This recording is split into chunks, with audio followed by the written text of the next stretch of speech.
you guys will be able to hear me. There it is. But it's really quiet. Okay. Um,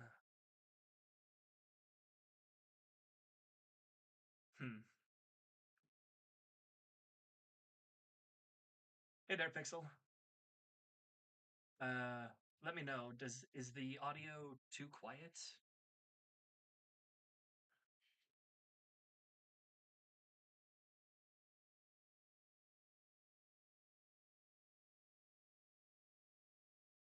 Because if the audio is too quiet, I can try and oh, I keep bumping the camera. I can try and figure out something else for the audio.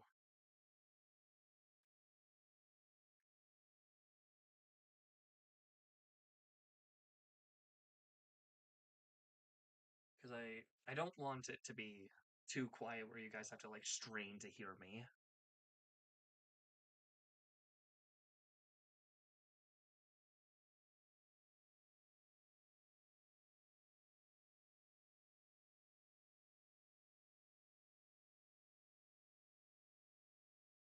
Can you hear me, Pixel?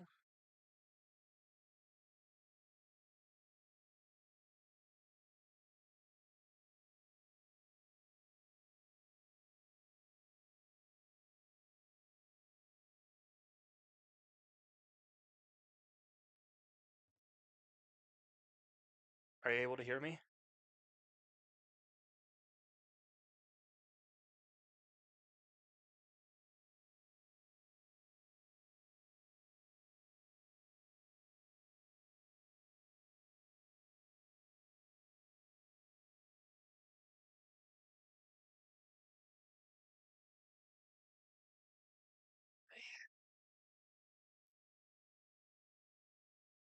I need like another arm or something to try and make this work.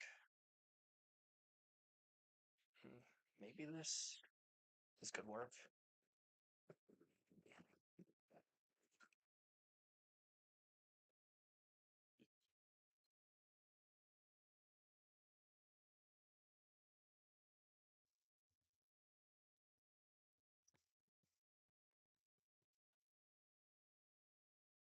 Hello? Hello? Hello? Can you hear me?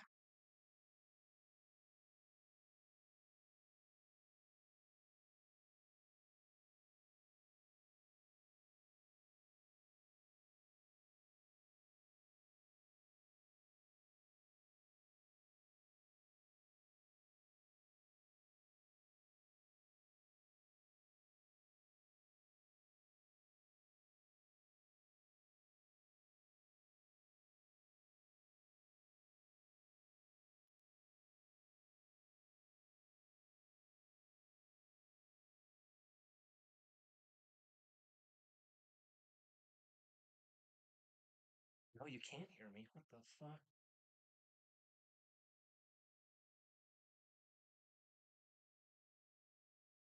Hello? Hello? Can you hear me?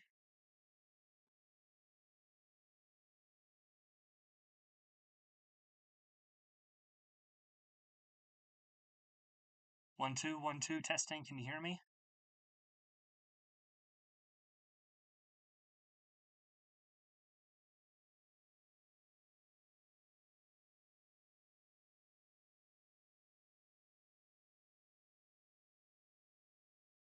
'Can barely hear me. What the hell happened? Fucking technical difficulties.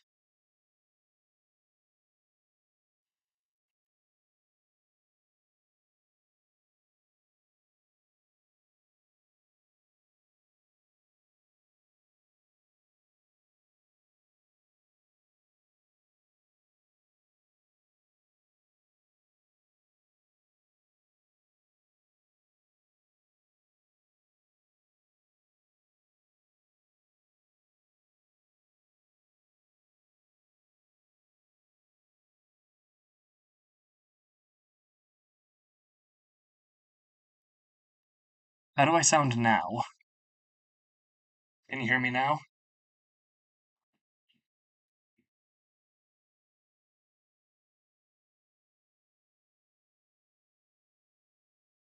Better? Okay. How much better?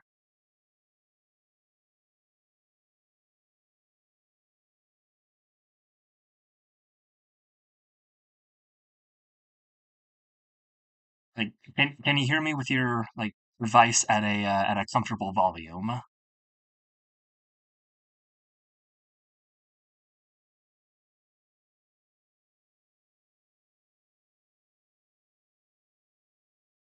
I might just have to take what I can get.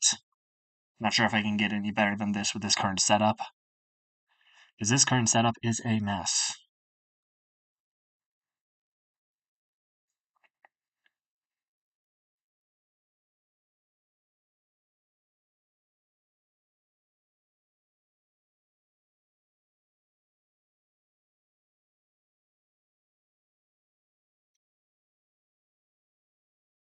So pi out of 5, got it. Didn't expect to see that today.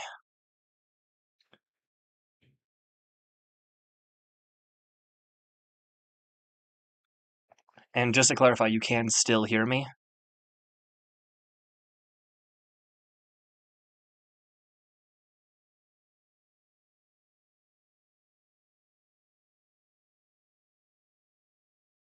Okay, good. Like I said, I'm gonna just have to take what I can get. So I've been gone for a long time. Um, and that's mainly because I started a new job, um, which has been eating up a lot of my time. But more so than that, I've been gone because just a lot of stuff happened in my life.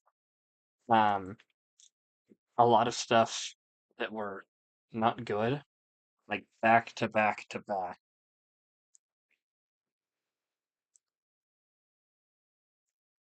Um, so basically, what that meant is I lost access to basically all of my free time, and um, aside from just losing access to my time, I also ended up going into a pretty bad downward spiral. Um, and as I was going through it, I kind of started to realize that one of the reasons I am pretty sure I was getting worse and worse is because I wasn't streaming. I am aware of how draining streaming can get. I've already started to experience some of it in uh, different aspects, but when it comes to my situation, streaming, like gaming and painting and doing all of that, it kind of serves as a an escape from pains of the real world. Um, so when I lost access to all of my time and wasn't able to stream anymore, I keep hitting the camera. When I lost access to all my time and wasn't able to stream anymore, it kept getting worse and worse and worse over time. Until at a certain point, my mind was in a really, really bad state. Um,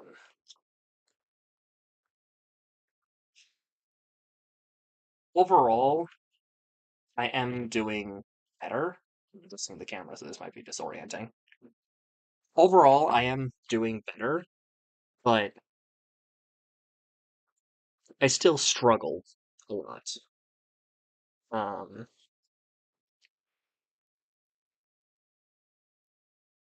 when it comes to like just getting through the day with my job, it's really hard. Um, and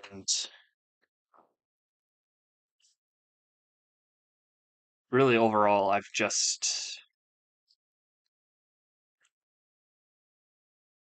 not quite sure how to describe it, but I've kind of realized that while I do love streaming, it's like streaming is definitely something that if I could do it as a job, I would want to because I find so much passion and enjoyment in streaming. Um, I don't see streaming as like a way to get out of working a 9 to 5, which I don't work a 9 to 5, but I still work full time. And I don't see it as a way to get out of that or anything. I see streaming as an escape from all the bad parts of it, yes. But I don't want to work as or be a streamer just because I don't like working a 9 to 5. Like, I can work a full time job. I have been working a full time job. It's just, I guess the best way to describe it is that working full time job is something that I understand is necessary for me right now. But at the same time, it just feels so draining. And it feels like my joy and like my joking behavior um, and my passion for creativity is kind of fading, which doing a little bit of research, I found is actually very common for like creative types of people. It's very common for you to go into full time work and lose that passion, that drive, that creativity. I didn't know how common it was until actually doing a little bit more research into the topic. And like that scares me. The idea of losing like like I said, this jokey kind of personality that I have, the joy that I have for creating and making people laugh. The idea of losing that is terrifying to me. Like it is really, really scary to think about that. But at the same time, I don't really see a different way. So I'm going to start streaming more often as I can without burning myself out. But um, I don't want it to seem like I want to do the streaming. Um, I don't want to do the streaming as a way to escape from like the responsibilities of having a job. I want to do it to keep that part of me alive. I want to keep my passion, my drive, and my enjoyment alive. I don't want that to fade. And thinking more about it recently, like my brain's been in really, really dark places, and it's had me worried.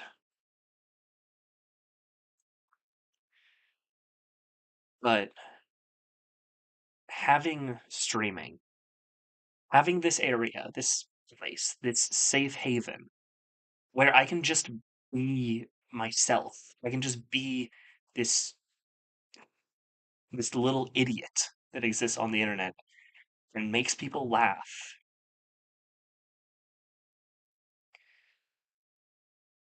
It's just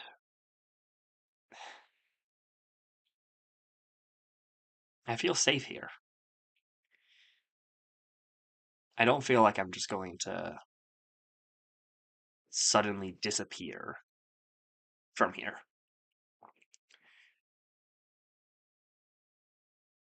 It's been scary recently.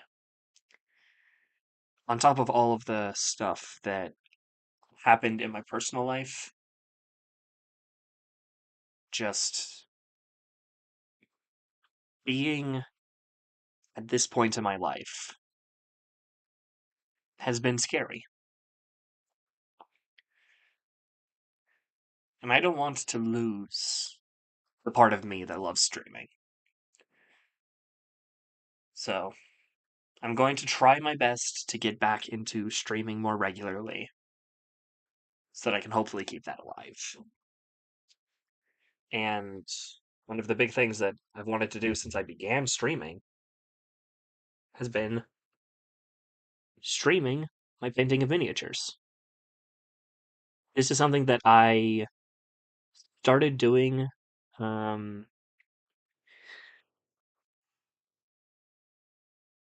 man, not even that long ago. I think maybe like only 2 years ago, because I bought a figurine of Be'lakor the Dark Master from Warhammer 40K slash Age of Sigmar.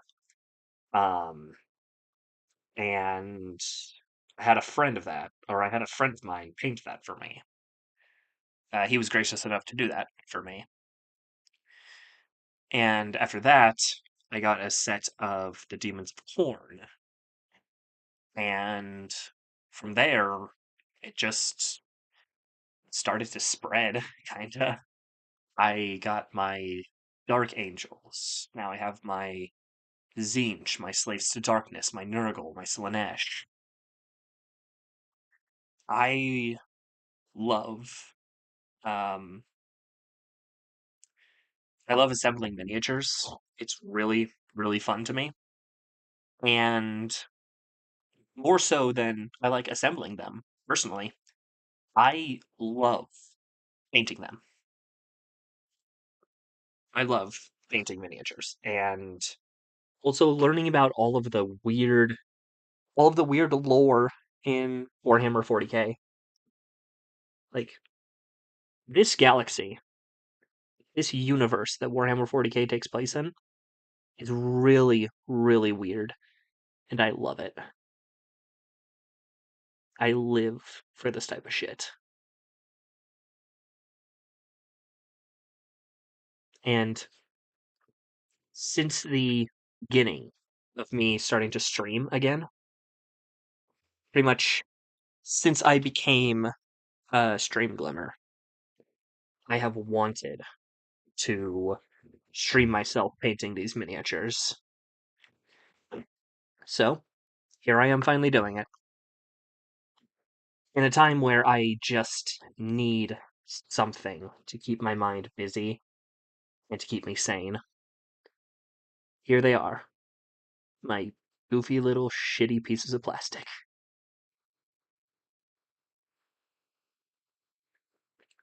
So, right now, what I'm painting are, of course, if you've seen literally anything 40K, you can probably identify these bodies as Space Marines. The specific chapter we're doing is a chapter called, um, excuse me, um, we're doing a chapter called The Destroyers, which are descendant from Jagatai Khan, who is the Primarch of the White Scars. Haven't been in Discord because of some spoilers, but at this point, I'm almost done with the game. I almost missed the stream, so probably going to rejoin society a little bit. Yeah, you definitely should, Fishy Fish. I mean, the Discord hasn't really been active while I've been gone, which is a little sad, but eh, hopefully it'll start being active again soon because I'm coming back. Um, and I do want to say that if I did have it my way, if I could, I would be um I would be streaming all the time.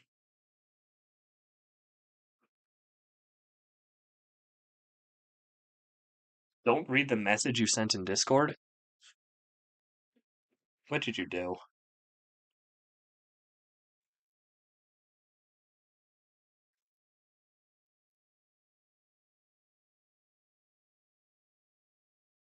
Very important stream. I mean, I guess you could consider this one very important. I mean, it's just me coming back. If you consider that very important, I don't know if I do, but that's also probably because it's me and I don't really view myself as that important.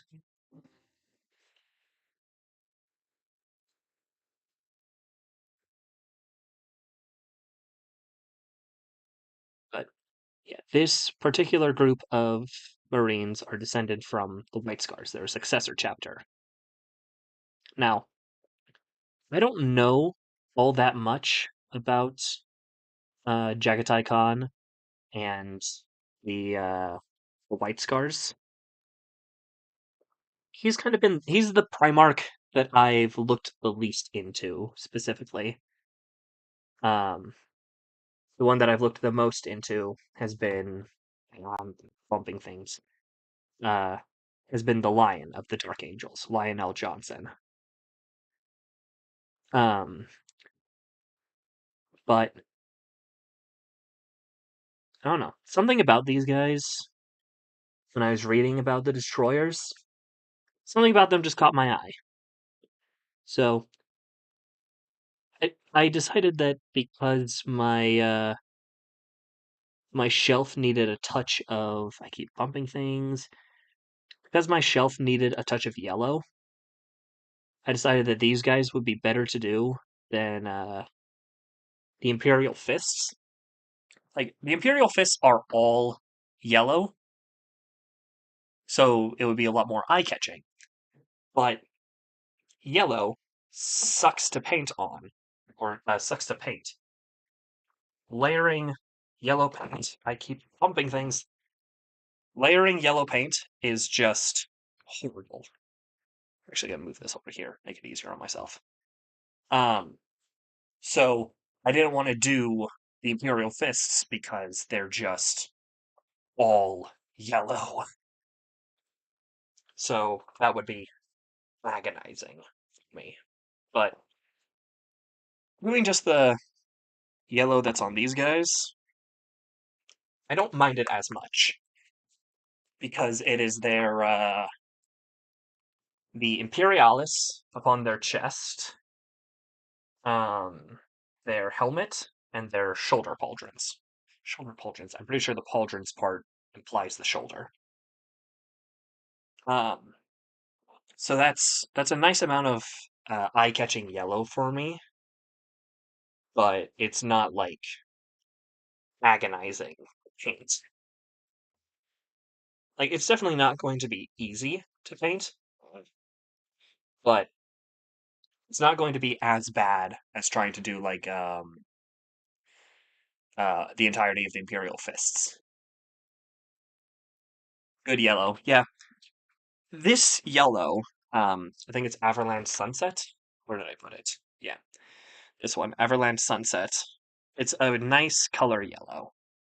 It's really, really easy to mess up yellows. Uh,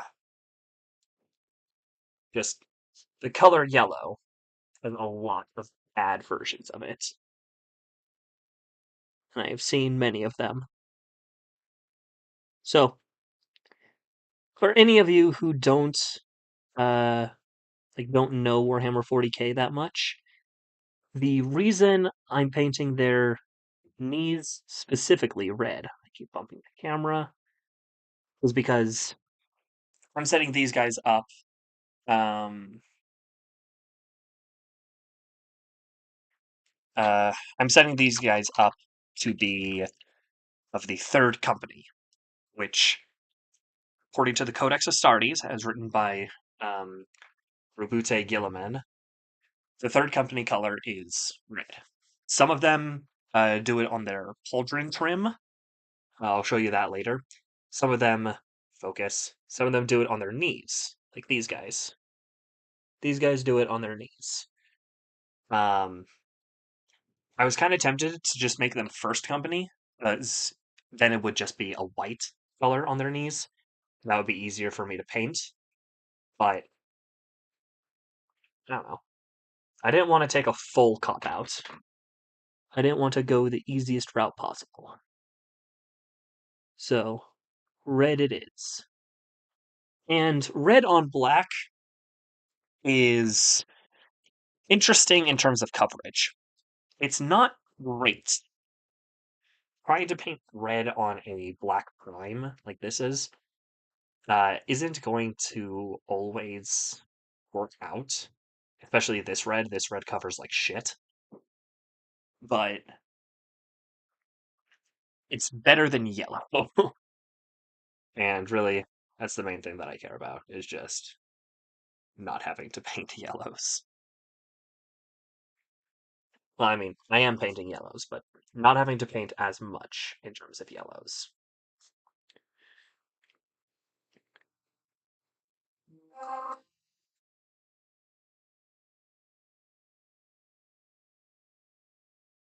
So,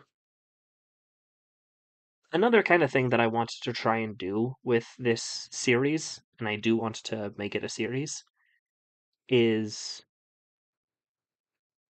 just kind of spit out all of the lore knowledge that I have absorbed. Um, which anyone who's actually interested in the lore of 40k as not recited by a shitty ass streamer, um, I would recommend the 40k lorecast. It's run by two guys, Ron Barsadi and Brad Chester. They are wonderful lads. Um, my only like critique, I wouldn't even really call it that. The only thing that I foresee being a problem for some people is they can get distracted very easily. Um, so it's like they'll be talking about the lore, and then all of a sudden they'll be talking about a movie for like minutes to 2 minutes, just randomly. Which I personally do not mind, but I could see it being a problem for some people.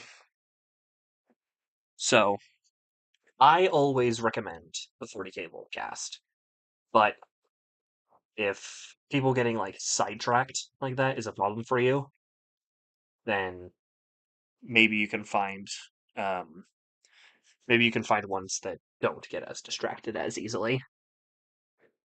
But for me,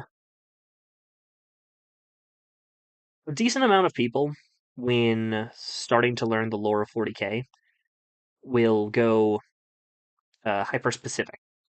They will pick one faction or chapter or aspect of the world or point in time, and they will just learn that.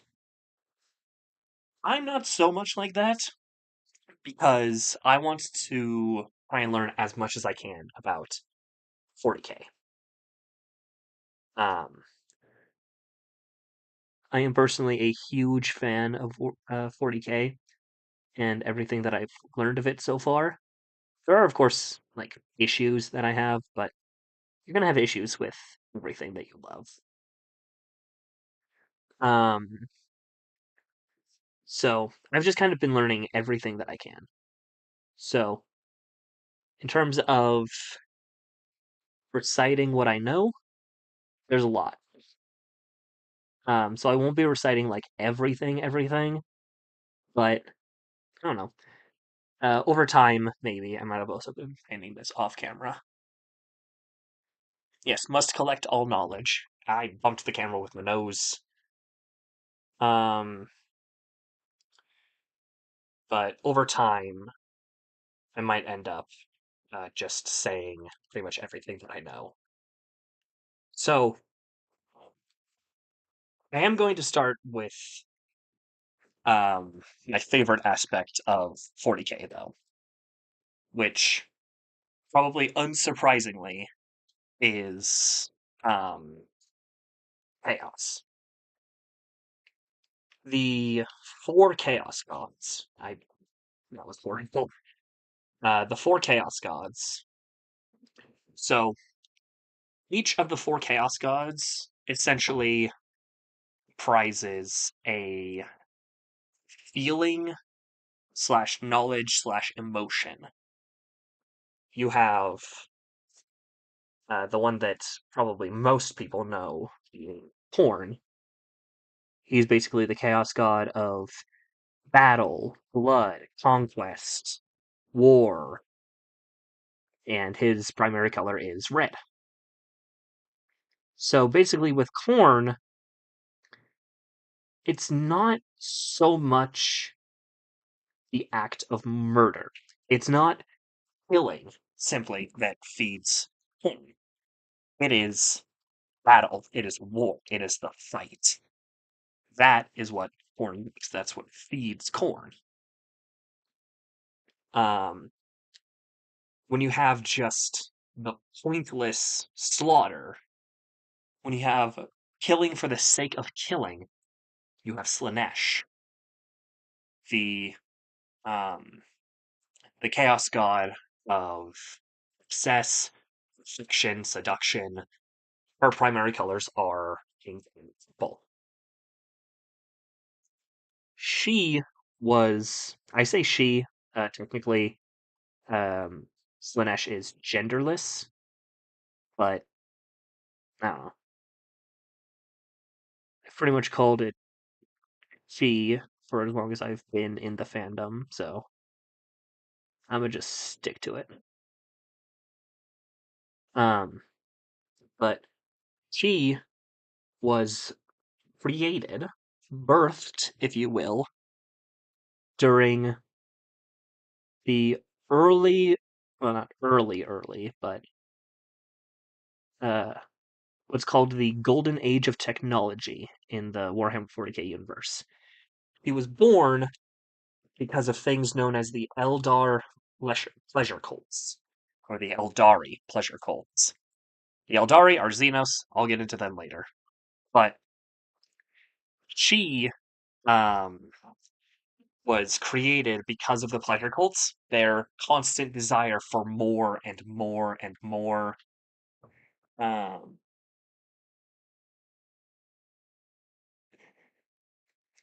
and because of that, the Eldari, who numbered in probably the billions or trillions, actually, probably even more than that, like so many of them constantly seeking that and causing harm and pain and torture to others, birthed her. And when she was birthed, something known as the Eye of Terror opened. And along with her birth was essentially the death of every single Eldari. Well, not every single, but a massive portion of their civilization was killed in the emergence of Slanesh. And the main reason why that is because Slanesh has basically laid claim to all of the souls of the Eldari. So I'm going to be painting their shoulder pads now. So every single Eldar that dies, what's going on there? Every single Eldar that dies is she will be the one to consume the souls upon death.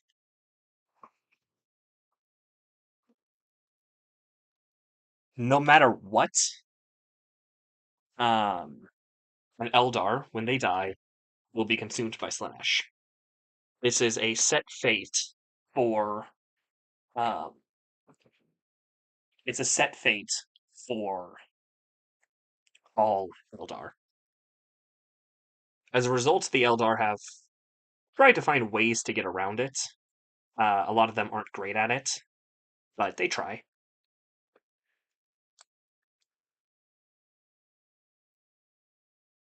Okay.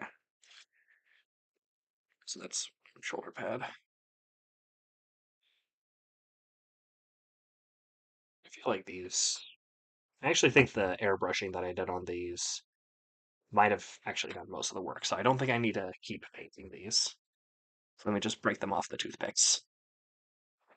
So, along with Slanesh and Korn, are Nurgle, the grandfather, chaos god of rot, plague, death, and finality. And I think rebirth as well. I think is another area of concern for him. He is my favorite. um,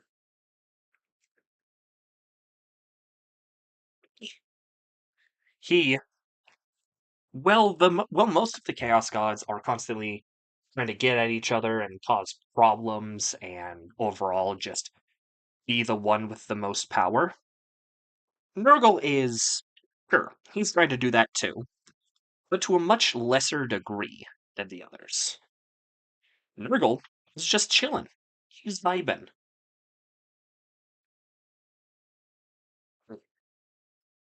He pretty much just wants to exist, make things rot, and chill.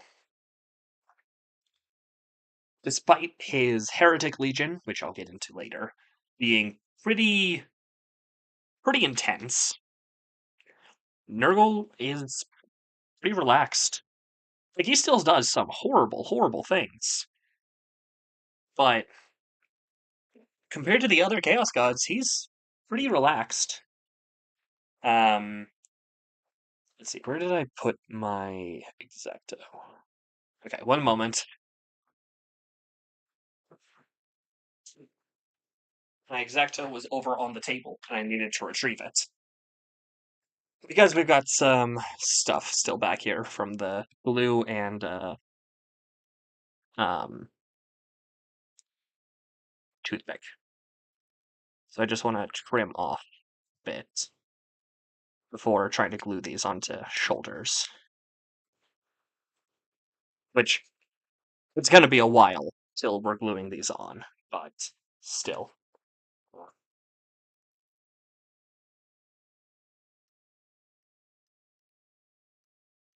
But yeah, Nurgle's main thing is he just wants to let things end. Like I said, he is the chaos god of finality. So when it comes to things ending, it's Nurgle's domain. And it's typically the ending of someone's life,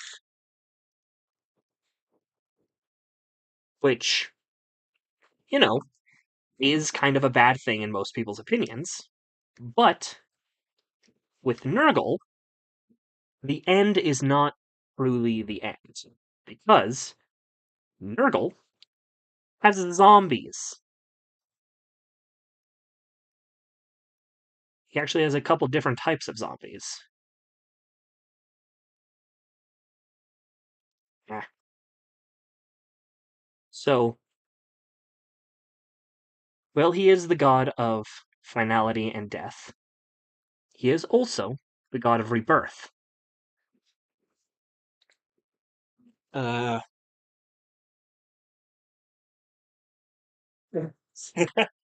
that's certainly a way to describe it, fishy fish. He makes a noise and everyone falls over dead. Ah, okay, I didn't quite get myself.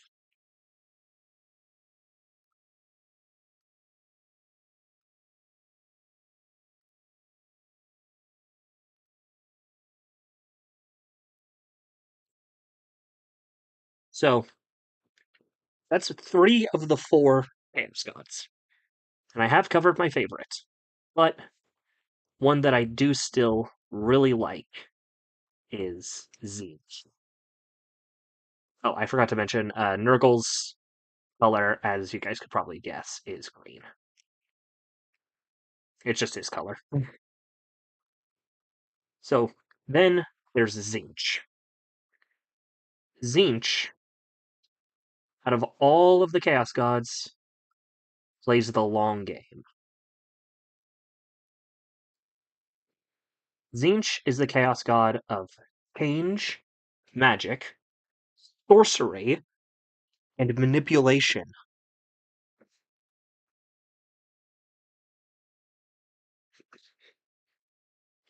Zinch's main color is blue, for some reason.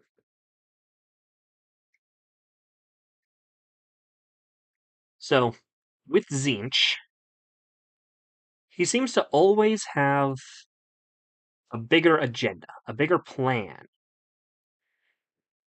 He always expects something to happen and will do all of these weird little things to get it to happen.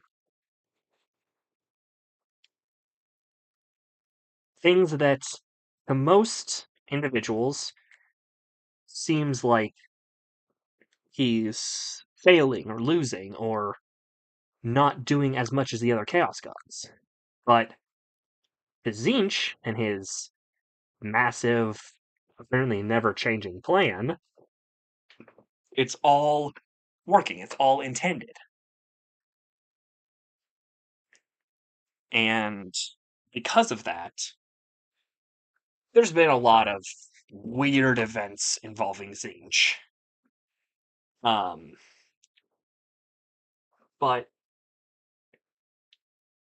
I'm not quite sure what it is about Zinch. I just like him. He kind of fun.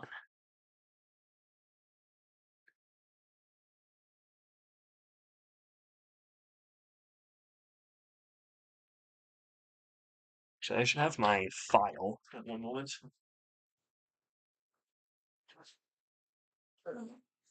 Okay. So, the Chaos Gods were all. They were all birthed around similar times. Slanesh was definitely the last one to be birthed. She was birthed because of the Eldar. I think Zinch, Nurgle, and Khorne. Actually, I don't know. I think Nurgle and Khorne were born because of humans. Um, but I think Zinch might have been born because of the Necrons, which are another Xenos race that I'll get into probably another time. I'm not as into Necrons as I am into Chaos and the Imperials. Yeah.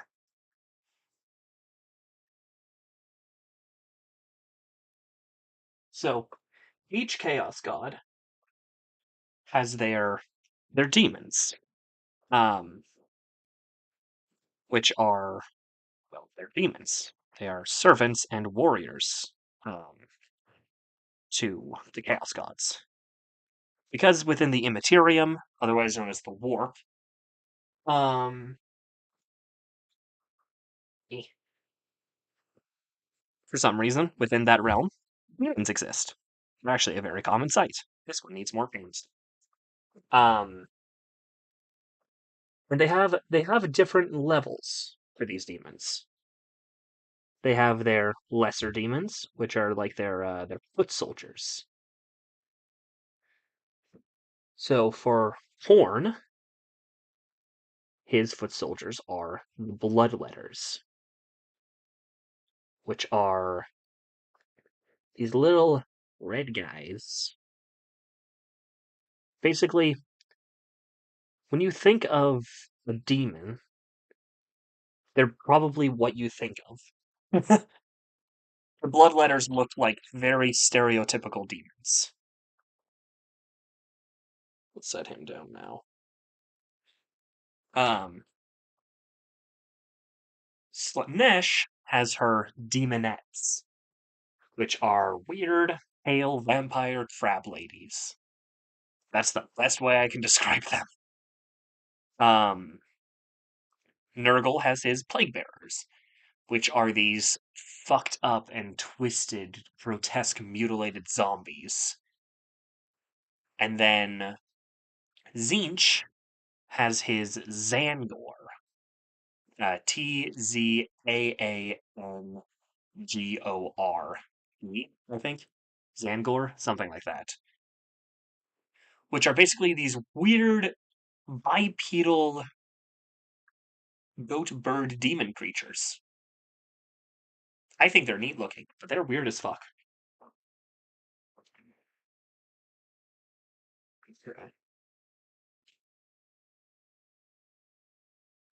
So,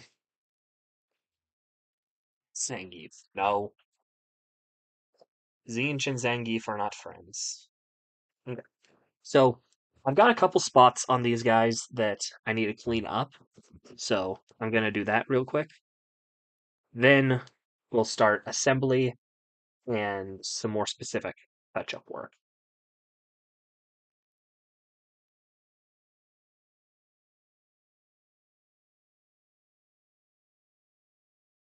So, along with their lesser demons, each Chaos God has their yeah, each Chaos God has a couple greater demons, but they have a main for Horn. His main greater demon is called a um, Bloodthirster.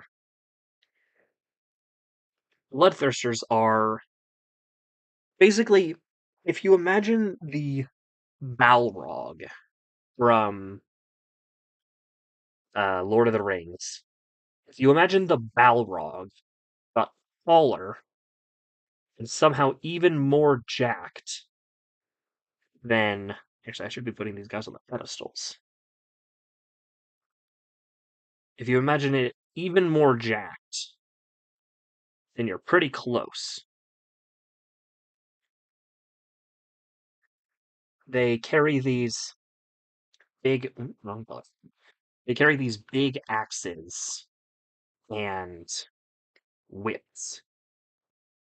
And basically, when a bloodthirster gets sent to a planet or a city or whatever,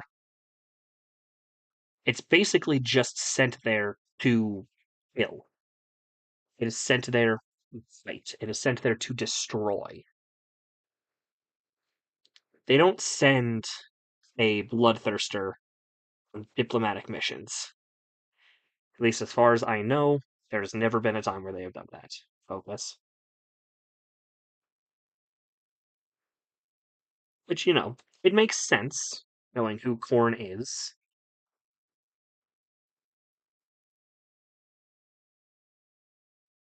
Korn doesn't really do diplomacy. Then for Slanesh, she has her Keepers of Secrets, which, man, I don't even know how to begin describing those things. Tall, pale, mostly humanoid, but they have one, like, side of their chest, their breast. One is, like, male and naked. Um, One side is male and naked, the other side is clothed and female. They have 4 arms, they have these big horns. They're just weird, but they're also kind of cool.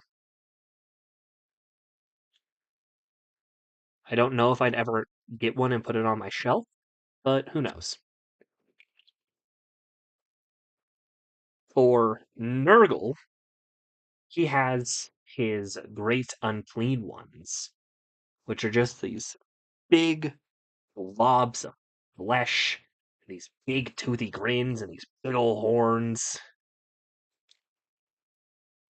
I could get up and grab my great unclean one that I have on my shelf, but I'm not gonna. Excuse me. And then Vinch. It's probably my favorite looking one, and one that I probably will try to paint at some point, but one that I can very easily see myself quitting. The Changer of Ways. Or no, Lord of Change. Vinch is called the Changer of Ways. Um, but the Lords of Change are these big bipedal humanoids that are like these big birds, and they have these huge wings, and they're all kinds of blue. They're just blue. um, but they look so cool. Like I said, they're my personal favorite in terms of looks. In terms of like actual favorites, I probably have to say the Great Unclean Ones because they're just happy to be there, man. All Nurgle stuff doesn't really care so much about killing you. It cares more so about just having fun.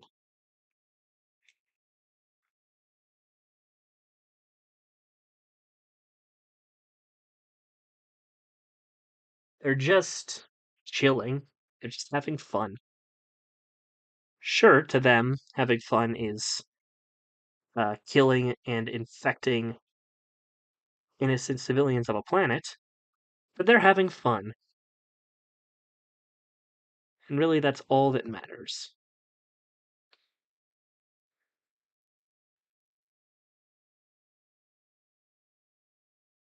So, I know a decent bit about Chaos because I really like the Chaos factions, but because of just exposure, I probably know more so about Marines. Most of what I know is pre heresy. For those of you who don't know, there was this massive event in the War of Lorehammer known as the Horus Heresy. It was a big, big war. So, after unifying Era, after the Age of Strife, the Emperor of Mankind, this being who probably wasn't even human at all, probably some kind of like weird genetic engineered mutant, um, he talked to the Chaos Gods and found out how to make life.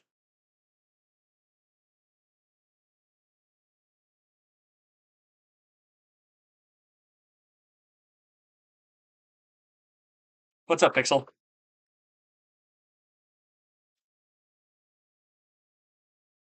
Check Discord.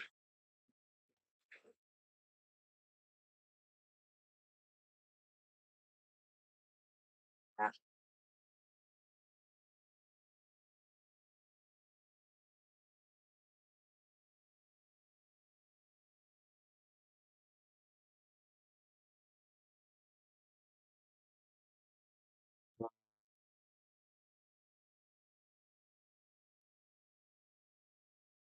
he's opening up to us at paint. He is opening up to us and painting.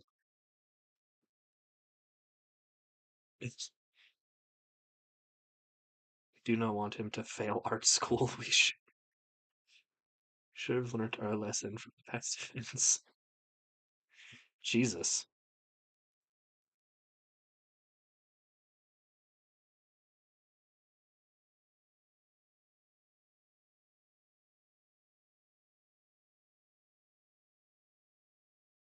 Ooh, pretty.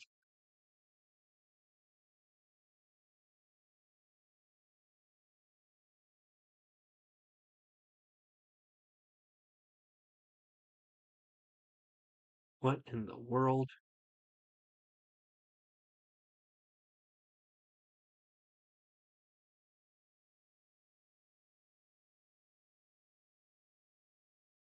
Yeah, I finally reached your art. Pixel. Very nice.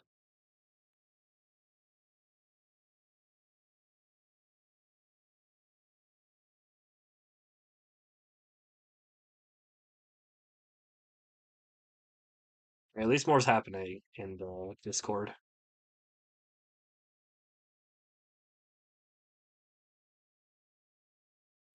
Okay, one moment. I have to respond to this.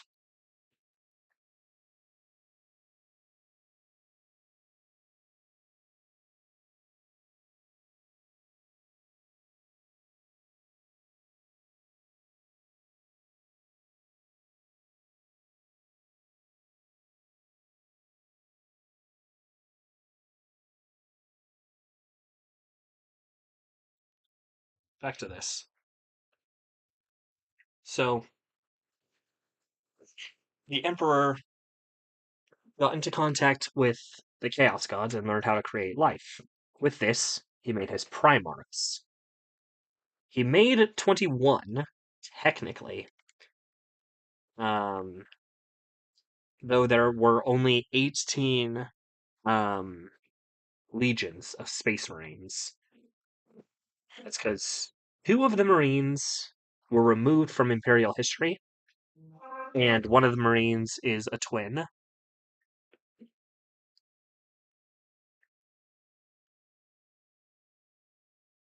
So, the one that I'll talk about right now, because a lot of the information about him is fresh in my mind, is. One second, I have to grab my glue.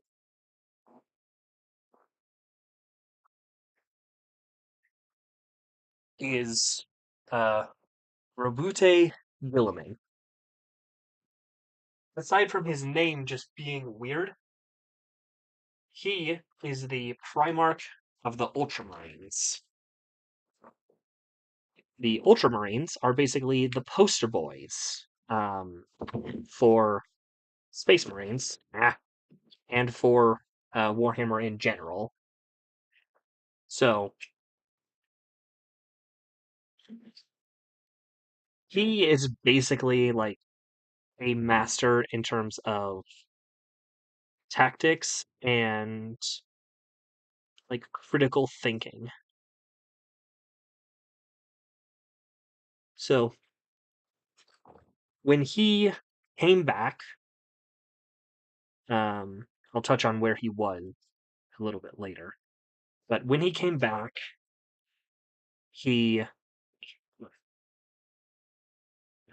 he basically took up the role of leader um, of the Imperium. I forget the I forget the name of the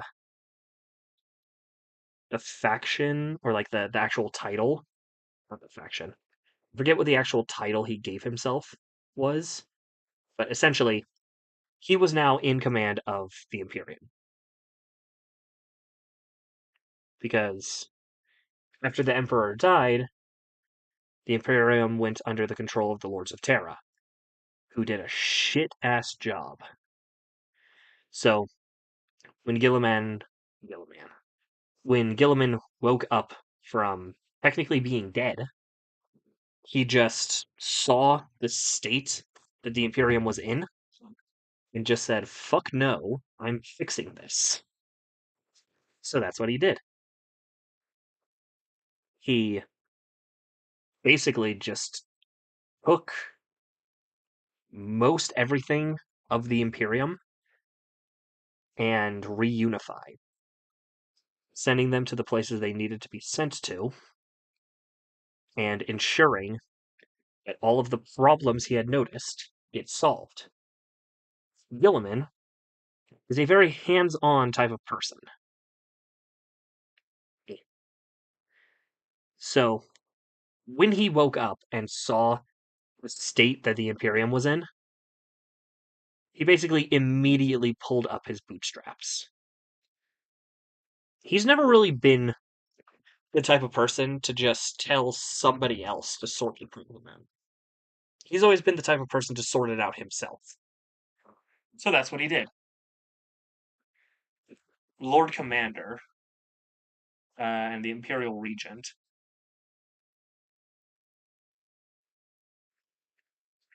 Something like that. And he was basically doing this all alone until another Primarch woke up. Lionel Johnson, otherwise known as the Lion.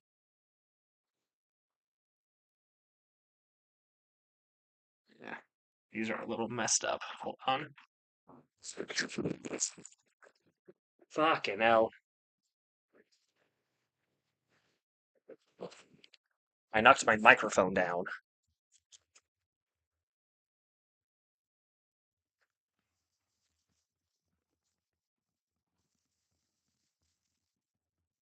I have my microphone in a cardboard box right now because the stand that I was using, I have to use to hold my phone, which is the camera.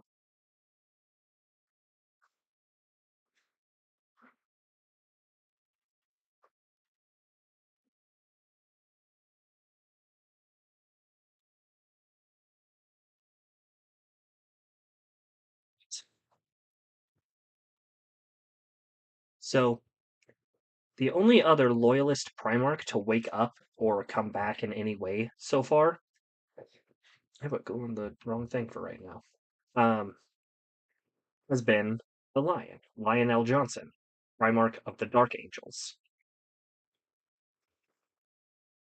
He is, in the current lore of Warhammer 40k, he is awake and active, and on a type of crusade of sorts. So, Gilliman was kind of hoping for, some help when he heard that one of his brothers was back. Instead, the Lion just fucked off. Um,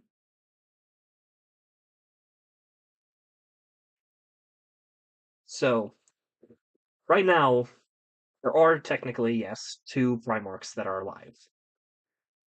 But there's really only one that is active within the Imperium. The other one, not so much.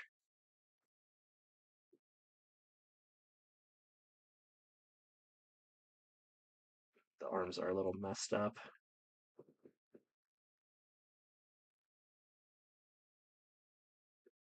There we go. Better. So,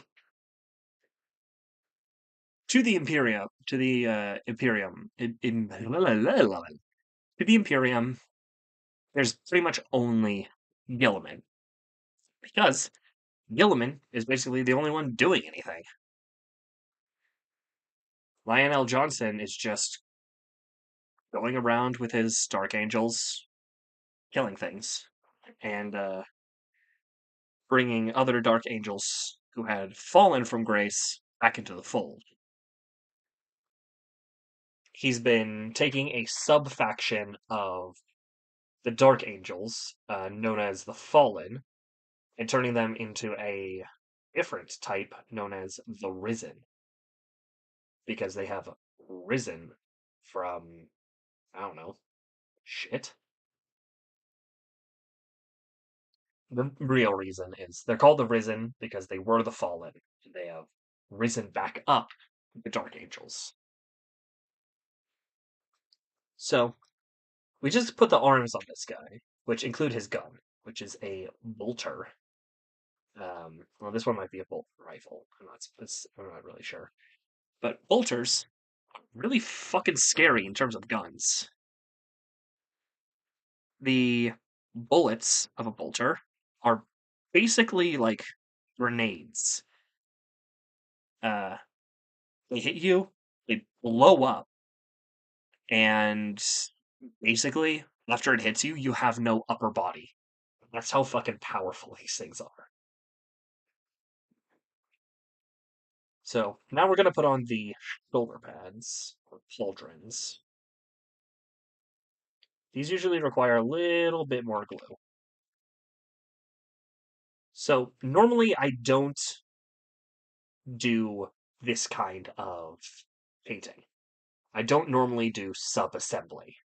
It's just not my thing. But I decided I might give it a chance for these Marines to see how I like it. Um, I am not too big fan. I mean, it lets me get to certain parts that are harder to get to, so That's kind of nice, but yeah, god damn it. But I don't know. Just a little bit more wonky than I want it to be. Okay, things are falling off, and I hate this.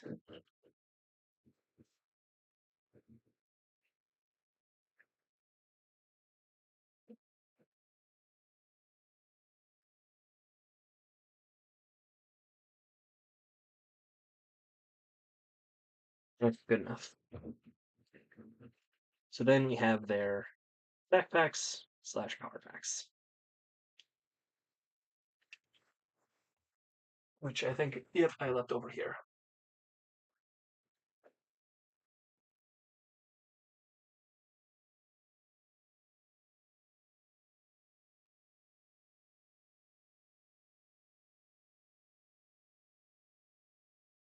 Then we have the head.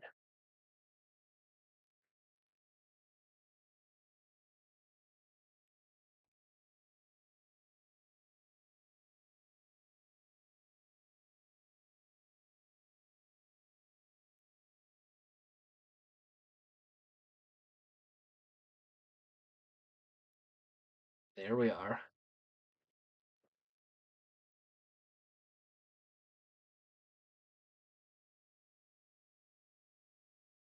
Now, I'm not fully sure what these guys' eye color is.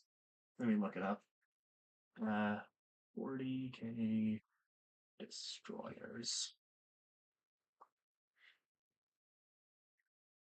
Eye color. Let's see here. Open image in your tab. It's red. Okay. So, eyes are one of the hardest things to do, in my opinion. Whether that be just their normal eyes or the lenses of their helmets.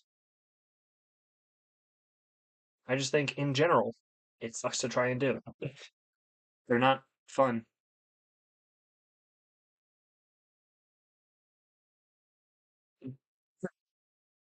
All right, see you, fishy fish. I'm not that far from ending stream, anyways. So yeah, normally I'm going to try and stream for 2 hours, but since it's my first time back, I want to end a little bit earlier, just to like let myself get back to the swing of things.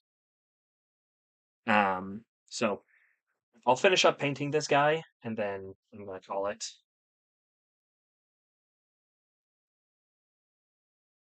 Not dealing with that. Okay. So for painting the lenses, I get a very, very tiny amount of paint, and then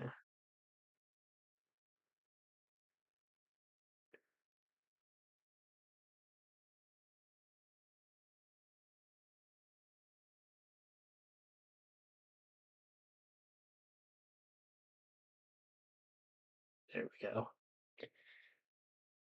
It is really, really fucking hard to do eyes.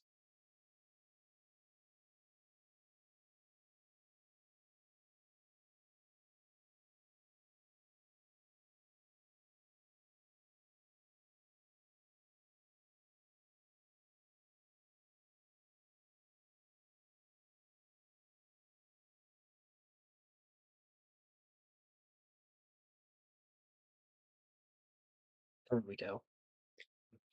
Ugh.